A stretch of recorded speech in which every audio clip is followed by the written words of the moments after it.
ಒಂದು ಕಾಲದಲ್ಲಿ ಒಂದು ಪುಟ್ಟ ಹಳ್ಳಿಯಲ್ಲಿ ಲೀಲಾ ಎಂಬ ಬಾಲಕಿ ತನ್ನ ತಾಯ್ತಂದೆ ಜೊತೆಗೆ ಜೀವನ ಸಾಗಿಸುತ್ತಿದ್ದಳು.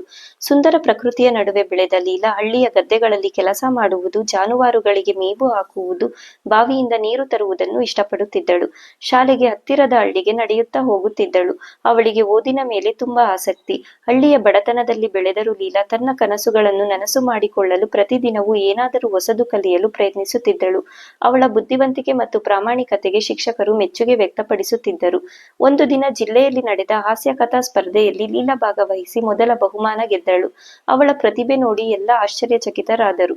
ಈ ಗೆಲುವು ಲೀಲಾಳ ಜೀವನಕ್ಕೆ ಒಂದು ಹೊಸ ದಿಕ್ಕು ತೋರಿಸಿತ್ತು. ಈ ಘಟನೆ ಲೀಲಾಗೆ ಶಾಲೆಯ ನಂತರ ಉನ್ನತ ವಿದ್ಯಾಭ್ಯಾಸಕ್ಕಾಗಿ ದಾರಿ ತೆರೆಯಿತು. ಹಳ್ಳಿ ಹುಡುಗಿಯ ಕನಸುಗಳು ಹಳ್ಳಿಯ ಮಿತಿಗಳನ್ನು ಮೀರಿ ಹಾರಾಟ ಆರಂಭಿಸಿದವು. ಲೀಲಾ ಇಂದು ದೊಡ್ಡ ಅಧ್ಯಾಪಕಿ ಆಗಿದ್ದಾಳೆ.